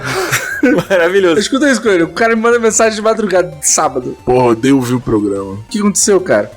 Porra, eu falo muito, cara. Porra, às vezes eu fico lá falando sozinho. Eu falei, pô, mas é podcast, cara, é pra falar mesmo. Aí ele, não, pô, falo demais, tem que parar de ser assim. Aí chega aqui e fala que não fala. Não, mas é que eu não falei que eu não... Tudo bem, cara, vamos pro Up Indica, cara, senão a gente vai passar o tempo aqui. Não, agora eu não serei silenciado agora. O que eu falei foi que eu não te silenciei. E eu não te silenciei, porque você falou sobre o jogo no programa passado. E tá a prova aí, Na realidade, no final de 2024, quando tiver muito claro pra todo mundo que o melhor e o mais impactante jogo do ano foi Super Market Simulator, vai vir uma enxurrada de mensagens falando, pô, eu acho que o Up, que é o maior podcast de games do mundo, não cobriu esse jogo com a atenção que deveria. Dedicou pouco tempo. Exatamente. Faltou dar essa atenção especial, e aí a gente vai lembrar desses momentos. Aí todo mundo vai falar, pô, o Cardoso tava certo, cara. O Cardoso, ele tentou, ele quis falar, mas ele foi silenciado, como sempre. Tudo bem. Vamos pro Indica. O Coelho, o que você tem pra indicar aí hoje pra gente? Cara, eu vou indicar um joguinho indie que lançou essa semana, que a gente tá gravando aqui, e o nome dele é Saviorless. Pode ser? Claro. Assim, pode ser. Fala aí. Pô, quero indicar esse, cara. Sabe por quê? Ele é muito bonitinho e ele é um jogo barato. Então, tá ligado aqueles jogos indies que tem um polimento muito caprichado? A arte dele é muito bonita. Ele lançou essa semana por R$23 só. E ele é um jogo, de certa forma, histórico. Vocês vão achar isso interessante. Ele é o primeiro jogo indie de Cuba que tá sendo publicado por uma publicadora grande, assim, pra poder realmente tomar proporções. Legal. O primeiro, mano, muito doido. Ele é um jogo feito por 2 pessoas só. Se chama Saviorless. Ele é um puzzle plataforma e é mais focado na plataforma do que no puzzle, né? E ele tem chefes também que você luta contra eles também, que são interessantes. Ele vai alternando momentos de plataforma, momentos de puzzle, e aí momentos de chefe, e aí momentos que contam uma história, e a história ela é intrigante também. Ele pega um pouco daquela característica que eu falei que eu gostei do Princess Peach Showtime, que ele tá sempre mudando, tá sempre te mostrando uma coisa nova. E ele é um desses joguinhos indies, cara, que ele não é arrastado pra poder aumentar a quantidade de tempo do jogo, sabe? Ele tem uma progressão bem gostosa. É simples, tudo é simples, mas é tudo feito com capricho. E ele vai te intrigando tanto com a história, quanto com as mecânicas de gameplay que vão surgindo, com chefes diferentes. E ele tem uma parada que você consegue pegar uns pedaços de um pergaminho, que se você pegar todos à medida que você vai jogando, você libera um final extra também no final do jogo. É um joguinho que dá pra zerar de 3 a 6 horas. E eu recomendo, quem tiver procurando um lançamento baratinho, que seja um joguinho indie muito bonito pra zerar ali uma tarde, no final de semana, cara, dá pra pegar o Saviorless. Bem gostosinho. Bom demais. Cara, é doido porque você controla 2 personagens, até a parte de plataforma dele é diferente. Um dos personagens é uma criança, é um menino, e ele é, tipo, ágil. Olha aí, esse tem criança. Esse tem criança, ele não é poderoso. Aí o outro personagem que você controla, ele já é um ser super poderoso de destruição. E você tá sempre alternando entre eles também. A gameplay tá sempre mudando e evoluindo e te surpreendendo. Muito legal esse jogo, cara. É da Empty Head Games, o nome do estúdio? É isso. Ah, então achei aqui na Steam. Pô, R$35, bom demais. É, no Switch tá 23, mano. Ô, Coelho, ele me lembrou aquele Greek Memories of Azor, tá ligado? Que você alterna os personagenzinhos. É nessa vibe ou não? É diferente? Ele é diferente. Tá. Ele é diferente. Eu acho que ele é mais dinâmico do que esse. Legal.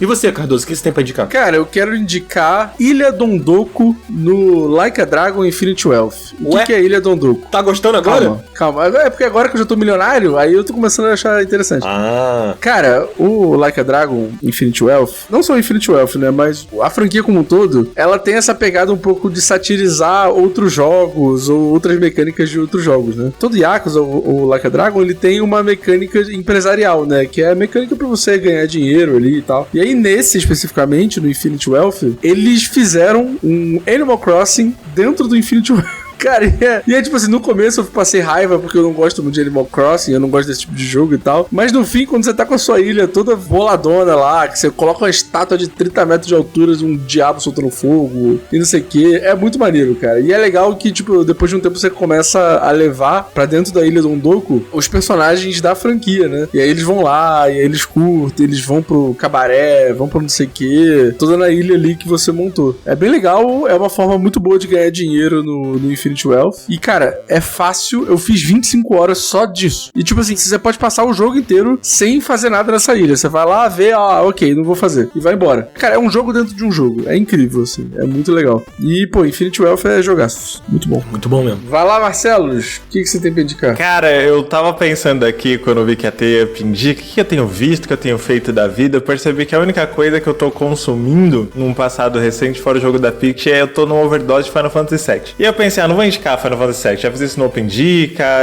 já tá bom de Final Fantasy VII. Eu terminei o remake, tô jogando o original, tô jogando o Rebirth, eu reassisti o filme, enfim. E eu pensei que eu tenho feito além disso, eu tô viciado num canal que chama Max Derhat. Vocês já ouviram falar desse cara? Não. Pô, é um canal que faz análise de cultura pop, mas predominantemente videogame. Mas é nerdice da nossa alçada, assim. Videogame, mangá, anime, esse tipo de coisa. Só que, em vez de analisar da maneira tradicional, ele busca fazer alguma ponte sobre quais foram as referências culturais, históricas, científicas por trás do conceito daquele jogo ou de algum tema que aquele jogo aborda e tal. Que é uma coisa que eu sinto muita falta em análises num geral. E eu fiquei viciado. Ele tem muito conteúdo sobre jogos de terror, mas não só. Tem um vídeo, por exemplo, sobre Zelda dele, que ele faz uma busca do porquê que tantas religiões usam o número 3. O conceito de trindade em religiões, que isso vai se refletir em Zelda no mito da criação, que tem 3 deusas, e aí tem um triângulo que é a Triforce, e de qual é a referência cultural por cima disso. É um exemplo do que esse canal faz, assim, né? Tô achando muito, muito bom. Tô devorando os vídeos. Alguns deles são bem longos, mas eu gosto. O único problema dele é a barreira do idioma, né? Ele é em inglês. Não tem ninguém que legendou os vídeos, né? Nem o próprio canal, nem ninguém fez isso. Então, tem essa barreira de, pra quem tá ouvindo e estiver curioso, tem que ter o domínio do inglês, de ouvir, de sacar assim. Mas fora isso, pô, é Max Derhat, D-E-R-R-A-T. Se olha pro avatar do canal, não dá nada. É um avatar genérico do cara, versão Simpsons, assim. Você fala, nossa, o que vai ter isso aqui? Aí você vê o vídeo e fala, ô louco, fica a dica aí. Bom demais. Cara, eu vou indicar um jogo chamado The Mayor of Sanctuary. Cara, esse jogo, ele saiu pra Game Boy Color, olha só. É um jogo novo que saiu pra Game Boy Color. Você pode comprar ele tanto digital quanto em mídia física. Cara, eu tô jogando ele no meu Analog, o Analog Pocket, né, que é aquele... Ah, cara, que demais você ter um Analog Pocket, mano. Pô, é incrível, né, o Analog, ele é um console FPGA que emula, né, emular nem é a palavra certa, mas ele replica o Game Boy Advance, ele né? Simula por hardware, o hardware original, né? Exatamente. Então ele lê cartucho, né? Você pode botar o cartucho nele, ou você pode desbloquear ele, né? O termo também, de certo, não é desbloquear, mas é tipo criar os cores lá, mas assim, eu não vou entrar em detalhes sobre o Analog, porque não é essa a minha indicação. Apesar de eu indicar o Analog pra quem tem como comprar e tal. Ele é um Game Boy atualizado, é isso? Ele é tipo um Game Boy atualizado. É meio que isso, assim. Só que ele também é o Advance, né? Então ele faz as duas coisas, ele também tem como rodar Game Gear e tal. Mas se você não tem interesse em usar os cartuchos, você pode criar cores dentro dele ali, né? Que no caso você faz ele simular de forma digital esses consoles. E aí você consegue usar ROMs, né? Então esse jogo, Mayor of Sanctuary, ele também vende em forma digital pra quem não tem como comprar o cartucho, sei lá, mora em algum país que eles não entregam, porque é um jogo indie, né? Desenvolvido por um cara só, que é o Nara. O Nara é um cara que, pra quem gosta de retro game, talvez conheça. Ele escrevia naquele site Retrododo, é um site britânico focado em jogo retrô. E aí quem faz a trilha sonora desse jogo é um youtuber chamado Joseph Tonkins, que também é um youtuber bem grande de coisa retrô. E, cara, é um jogo feito com muito carinho pro Game Boy. E, cara, quem gosta de jogos tipo Undertale vai se amarrar no Mayor of Sanctuary, porque ele tem essa vibe narrativa misteriosa de, tipo, tem alguma coisa acontecendo nesse mundo e o seu personagem, ele vê os espíritos, ele vê os NPCs de uma maneira diferente. E, cara, ele é muito gostosinho, você joga ele, assim, em 2-3 horas você consegue terminar. Ele tem puzzle simples, o combate é simples, mas o charme dele é muito especial, assim. É um jogo muito bonito, que nem parece que ele foi foi feito pro Game Boy, porque ele eleva, assim, os gráficos na máxima potência, sabe? É um pixel art muito lindo mesmo, que não dá dentro, assim, se você comparar até com os Pokémon, sabe? Que eram jogos muito bonitos pro console na época. E eu recomendo muito, cara. Dá pra você comprar o jogo, ele não é caro, ele custa, tipo, $10, assim. Então, isso deve ser, sei lá, R$50, 40 e pouco, não sei quanto é que tá agora. Pô, foda é que o Analog Pocket que é caro, né? Não, mas você pode jogar ele em qualquer emulador de Game Boy. Aí você consegue jogar no PC. É, no PC, ou se você tem um desses emuladores que você compra na China, sabe? Do AliExpress. Eles vendem a ROM. Eles vendem a ROM, entendeu? Entendi. E, legal. cara, a trilha sonora é incrível, assim. Muito foda mesmo. E, cara, recomendo muito. Mayor, The Mayor, né? É M-A-Y-O-R, of Sanctuary. Fica aí a dica pra quem gosta de Game Boy. E, cara, sei lá, tem mais de 20 anos que saiu um jogo original, assim, de Game Boy, né? E a gente vê hoje, ainda tem gente trabalhando com o hardware pra criar jogos pra ele e tudo mais. É muito legal, assim, ver a paixão dessa comunidade retrô pelo Game Boy. E devs trabalhando ainda em jogos pensando no Game Boy é muito maneiro, cara. Muito maneiro. Recomendo bastante. Não, mas, tipo, existe alguma outra opção pra Analog Pocket que não seja caro? Ou só aqueles consoles chineses, assim? Porque eu comprei um, né? Eu comprei aquele R36S. Mas aí é uma proposta diferente. Mas é porque o Analog Pocket é muito caro, mano. Que isso? Sim, o Analog Pocket é caro, mas é porque o Analog Pocket, ele não é um emulador. Esse que você comprou, o R36S, ele é um modelo até mais barato, né? Porra, é R$200. É, super acessível. Você tem outros, tipo da Ambernick, por exemplo, que é uma marca mais conhecida e que faz, tipo esse que você comprou, né? Só que talvez com a bateria um pouco maior. Mas o Analog, ele se diferencia desses porque, número 1, ele tem a entrada de cartucho. Então, se você tem os cartuchos, se você coleciona ou se você guardou da sua infância, você vai conseguir jogar no Analog. E um dos grandes problemas de quem tem cartucho antigo é que a bateria dos cartuchos acabam, né? Então, se você tinha aquele seu save do Pokémon lá, que você achou que estava guardado no seu cartucho, talvez não esteja mais. E aí você tem que ter solda, você tem que pagar alguém pra fazer, você tem que comprar a bateria, sei lá o que, pra poder trocar e voltar a usar aquele cartucho. No Analog, você não precisa da bateria do cartucho, porque o Analog tem um sistema de save state para cartuchos originais. Então, tipo, você consegue usar o próprio Analog como um repositório de save pro seu cartucho original, entendeu? Você não tem que se preocupar em ressuscitar o seu cartucho. Se ele ainda funciona, você vai conseguir jogar no Analog, salvar o seu progresso, jogar seu Pokémon lá. Ele tem entrada de cabo Game Link, então você consegue se comunicar com o Game Boy. Então é um bagulho meio high-end, então. É. Tipo assim. Sim, totalmente. É pra entusiasta mesmo, assim. Sim, e o principal é que a tecnologia dele não é de emulação, então ele não é um sistema que de forma digital repete o Game Boy. Ele é um Game Boy. Tipo assim, o chip dele, a construção dele é igual a de um Game Boy. Ele é um emulador de hardware, né? É. Tipo assim, ele emula o hardware do Game Boy. Exatamente. Então, por exemplo, há jogos como o Kirby Tilt and Rumble. Tumble. É Tumble. É, Tilt and Tumble. Tilt and Tumble, falei errado. Que é aquele jogo que você tem que usar o giroscópio, né, pra poder mexer a bolinha e tal. Ele é um jogo que se você for emular num computador da vida, você não vai conseguir. E até esses emuladores que você compra, por exemplo, muitos deles não reproduzem o jogo do Kirby. Até porque esses emuladores, eles têm uma outra pegada de simular não só Game Boy, como 1 milhão de coisas, né? O Analog Pocket, ele só faz Game Boy e Game Boy Advanced. É isso. De fábrica sim. Mas os brabo do FPGA, que é esse tipo de sistema, eles descobriram como usar o hardware do Analog, um hardware potente, pra poder fazer com que o chip dele se comporte como o de outros videogames. Por exemplo, o Game Gear você consegue fazer o Tamagotchi nele. Mas aí não vale tanta pena, né? Que você não aproveita de fato... Porque assim, se for pra você emular coisa, é melhor você comprar um console chinês, né? Que é muito mais barato. A questão é que o Analog não tem perda de sinal. Todo emulador que você joga, até no computador, você não tem a mesma resposta que você teria jogando no console original. Sempre tem uma perda, sempre tem um ruído na imagem, sempre tem alguma coisa que não fica igual. O Analog, ele é igual, idêntico. Então, mas quando você emula coisas, ele vai sofrer da mesma coisa, não? Não, porque o FPGA, essa tecnologia, ela não é uma emulação, entendeu? Não, tudo bem, eu tô falando da galera braba que hackeia o negócio e passa a rodar outras coisas. Então, é como se ele não tá emulando, ele reprograma o chip daquele negócio pra ele se comportar como se fosse aquele outro hardware. Não é via software. Mas isso é emulação, pô. Mas é que não é. Eu não sei explicar nos termos certos, assim. Tá meio confuso pra mim, desculpa. Ele meio que finge que tem um cartucho de fato e o hardware já é o do próprio... Mas todo emulador faz isso. Não, mas é porque esse é mais baixo nível, entendeu, Cardoso? É lá no hardware mesmo.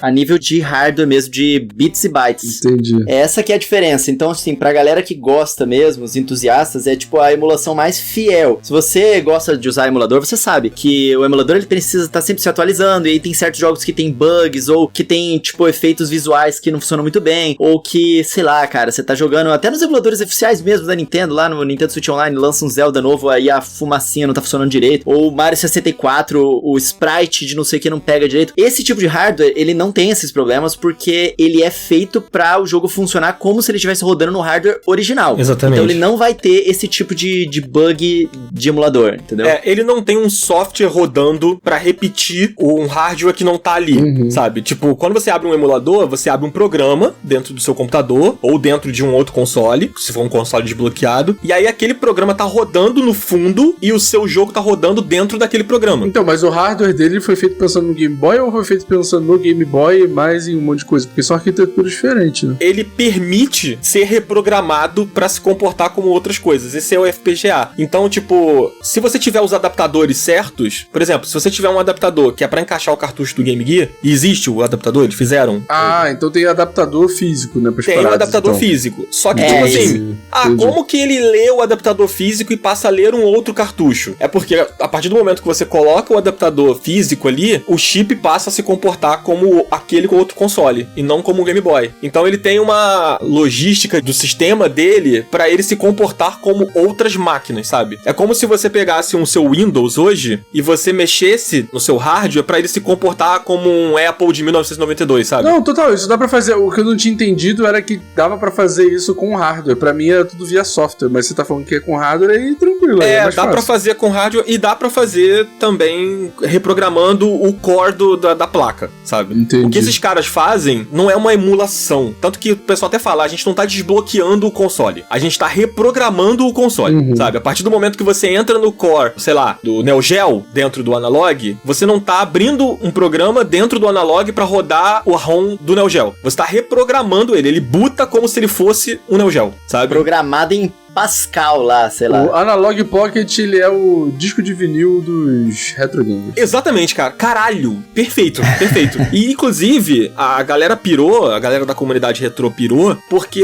a Analog, que fez o Pocket, né, ela fez uma dock pra ele, né? Eu vi essa parada. E ele tem uma saída HDMI, né? Ele tem. É USB-C, na verdade. Mas é bom que o USB-C pode sair pra qualquer coisa, né? Você Exato. bota uma dockzinha ali já é. Mas a dock dele, ela permite que você jogue na televisão, né? Igual o Switch, assim. Eu não tenho a dock, tá? Ela é bem cara, assim. Eu não comprei, nem é a minha intenção. Porque minha intenção nem era eu desbloquear, entre aspas, né, pra isso. Era realmente jogar os cartuchos do Game Boy. Mas, pra quem é fanático, assim, cara, tipo, você bota na dock, você conecta um desses gamepad de fliperama, sabe? Que tem vários aí, vários modelos aí. Se você pegar um que seja sem fio, por exemplo, da 8-bit acho que é isso, né? 8-bit, sei lá. Ela tem uns sem fios, né? Se você conectar o sem fio nele, que ele é compatível com controles, botar no dock, você joga sei lá, Marvel vs X-Men sem nenhuma perda de sinal, porque ele se comporta igual o fliperama, sabe? Então você vai jogar com um bagulho sem fio, com os botões, com tudo ali, como se você estivesse realmente jogando um fliperama. Pra quem é fanático por essas coisas, amante de jogos retrô, principalmente jogo de luta, né, que tem coisa de perda de frame que prejudica e tal, cara, é o bagulho dos sonhos, assim. Eu não sou essa pessoa, não uso ele com esse intuito, mas pra quem gosta, é realmente um mundo bizarro, assim, que abre, cara. Eu queria um. É muito, muito, muito legal esse aparelhinho. Olha só, no Up indica lá na imagenzinha, vai ter que ter as duas coisas, o jogo e o Analog Pocket, não vai ter como escapar. Pois é, nem era minha intenção entrar tanto no Analog. É porque eu fiquei interessado porque eu acabei de comprar o R36S, tá ligado? Só que, porra, mano, eu paguei tipo R$150 no negócio, tá ligado? Porra, é outro rolê. Sim. Não, mas assim, o propósito é diferente. O Analog tem uma outra coisa, só pra fechar o assunto dele, o Marcelo até ia falar, a tela dele é 4K. Caralho, mas 4K numa tela pequenininha dessa precisa? Então, o 4K dele, os caras devs até justificam isso, né? É pra poder você conseguir usar os filtros, aqueles filtros de modificação que botam as linhas do Game Boy, sabe? Sim. Sem que manche a tela. Tipo, eles conseguem jogar a resolução tão pro alto que quando você aplica um filtro, cara, sem sacanagem, o filtro do Game Boy Lite, que é aquele que deixa a tela azulada, ele é mais perfeito do que o do Switch. Jogando no OLED, usando a emulação de filtro do Switch, não é tão perfeito quanto o do Analog. Ou seja, eles fazem melhor do que a própria Nintendo. A reprodução de filtro dos consoles retrô.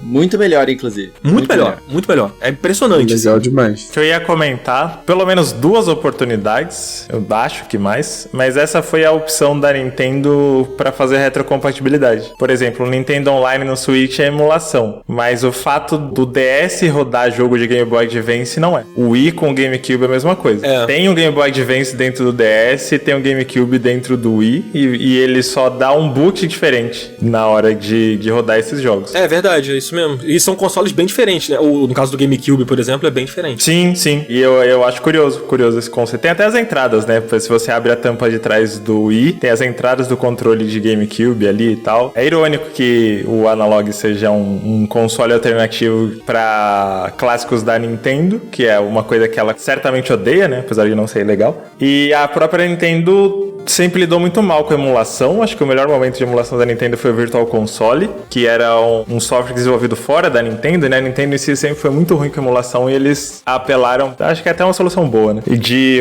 fazer retrocompatibilidade pelo próprio hardware por bastante tempo. E tipo, o Analog, ele não é um produto que a Nintendo pode atacar. Exato. Sabe? Porque ele não emula. Você literalmente bota o cartucho ali. É basicamente isso. Você usa o jogo original mesmo do Game Boy nele, sabe? Se você quiser. É isso. É incrível. Eu queria que fizessem isso com o iPod Classic. Caraca.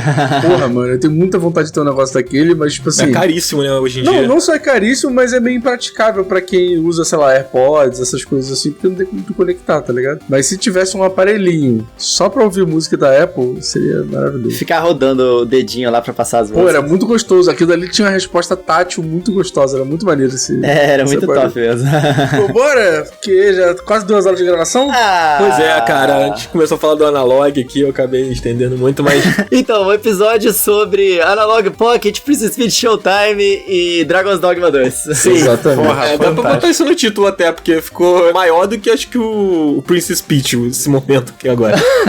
Justo. Mas, cara, queria agradecer muito ao Coelho por ter vindo aqui gravar com a gente. Você sabe que, pô, a casa é sua, cara. A gente nem precisa convidar. Se você virar e falar, oi, gente, me chama pra gravar, a gente vai te chamar pra gravar. Ah, meus lindos. E muito obrigado por ter voltado aqui, cara. Tamo junto. Não vou falar pra você deixar suas redes, porque, porra, pelo amor de Deus. Eu que agradeço. É bom demais estar aqui com vocês, poder fazer isso de novo. Tava com muita saudade, muito gostoso ter essa sensaçãozinha, esse calorzinho no coração de volta. A próxima vez que eu gravar, eu quero a presença da Márcia também. Mas é isso aí, galera. Muito obrigado a todo mundo que ouviu aí. Obrigado por terem me chamado e por não terem desistido de me chamar, apesar das dificuldades aí das outras vezes. Amo vocês. Ele vai estar no episódio sobre o Donkey Kong de mundo aberto do Switch 2. Aí a Márcia vai estar com certeza também. Vai ser incrível. Esse a Márcia vai gostar. Ela vai se redimir com o Donkey Kong da nova geração, com certeza. Então é isso. Tamo junto, Coelho. Cardoso, vamos nessa? Bora, vamos nessa. Valeu, galera. Tamo junto. Até semana que vem. E tchau. Beijos, amigos. Não, calma aí. Vou puxar os agradecimentos aqui, pô. Valado. Agradecimento especial aqui. Fala aí, Marcelo. Quem a gente quer agradecer? Cara, hoje temos... Minha prima! Ué? A minha prima! Que? É sua prima? A família Coelho, pô. Olha lá. Representando. Camila Ramos Coelho, né? Pô, pois é, velho. Tua prima. Que Cara, por um segundo eu achei que era a prima de verdade. Mas, ó, um agradecimento especial para grandes nomes da sociedade civil que mantém esse projeto de pé, como Camila Ramos Coelho, a prima do Coelho, Carlos de Moura e ninguém menos que Darlan Vieira. Forte abraço e nossos eternos agradecimentos. Valeu, galera. Tamo junto. Exatamente. Façam como eles e apoiem lá o Catarse, gente. Pelo amor de Deus, o link tá aqui na descrição. Vem ser feliz com a gente, vem fazer a gente feliz também. Então, semana que vem a gente tá de volta. Tamo junto. Agora sim, vamos nessa, né? Valeu, galera. Tchau. Valeu. Valeu, amigos. Beijos. Abraço. Tchau.